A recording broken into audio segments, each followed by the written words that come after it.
mga ka-FI. Muna ito ang kuhan. Para naman tag-wiring. Kaya na tayo ECU para maka-tune ta, magbutan ta itong wideband sensor. Sa selector na pala ito, magbutan tagbang.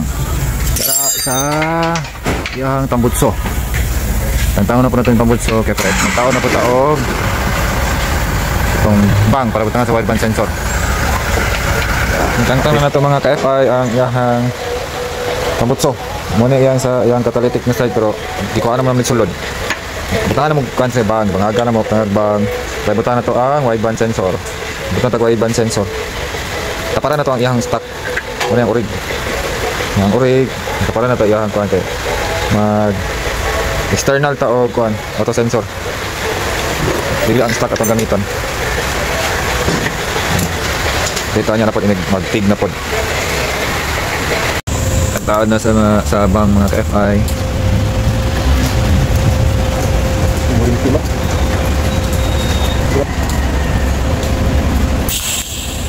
Sa una mga ka-FI, motor mga pipe sa motor atong tauran karon sinsa nagkamay pang sasakyan na jud tao na pudubang. Sa una na ka-FI tao na tagbang. Sinsa sa pisto diri kay gibalhin mo kay repair diri gigamit tagtig. Gusto bilig to na siya. Karon ganang gigamitan man ning kahal kay na egg welding kani daw only hardcore knows ni kung asa na siya gamit ano gipahaka na. Daulan man tudong ang tubig diri, mga galatak. Pwede na magbalhin diri na lang magitirahan. Siya. Bago. Napilit bluster.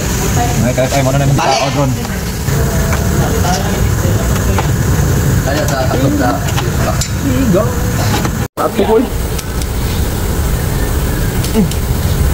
Sitin negatif mana? Ya, sitin negatif. Mulai pasabot kini. Mare kan doon. Last and final call. Supply para sa AFR meter. Supply sa kuryente niya.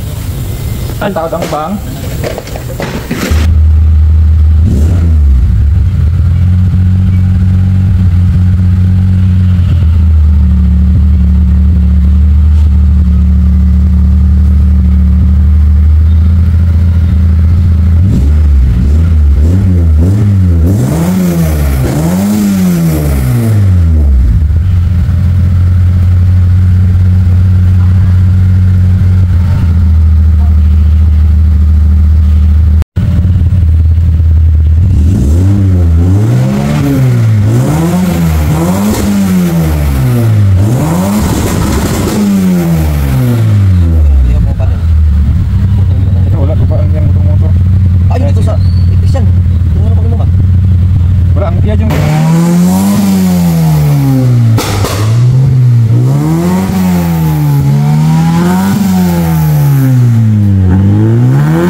Lingaw kay tag-iya sa sakyanan, no?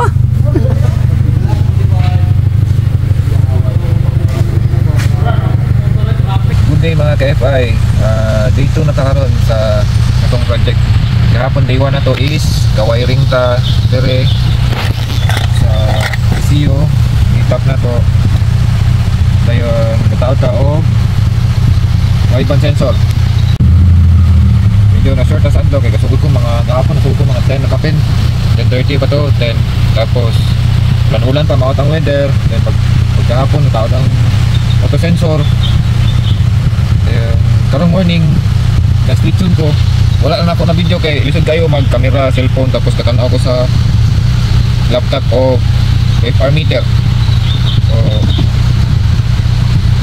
siguro tulo upat karan. So naka fine tune na ta. Low med to high RPM. Timing po namingaw ang dalan. Maot ka po ng weather sa gawas, ulan-ulan. Mingaw ang dalan, so nakapadagan na ta fine tune. Upat dito, upat kataganan. So that's it. Nakuman din na ito itong project na okay, walay aberya, walay problema. That's good to go. So PM na mga KFI for inquiries. Gahapon din mga KFI is sa video na to gahapon, sa day 1 na to aning project na to is naay padula dito itong admin na mga taglo sa t-shirt tingani. Ang taglo sa t-shirt tingani. Dito tek, siyempre dito tek mga itong trabaho ro. Ang kanya pangutana karon. Then comment down below. Like and share ani na video kay para ang admin na to pilian sa admin na to dito sa matanaw kung kinsa saktong answer. So dito na tanawon. Ang pangutana nako is kanita na akong gibuhat unsay pinaka-special na tools magamit para ma-function ang tanan. Answer below.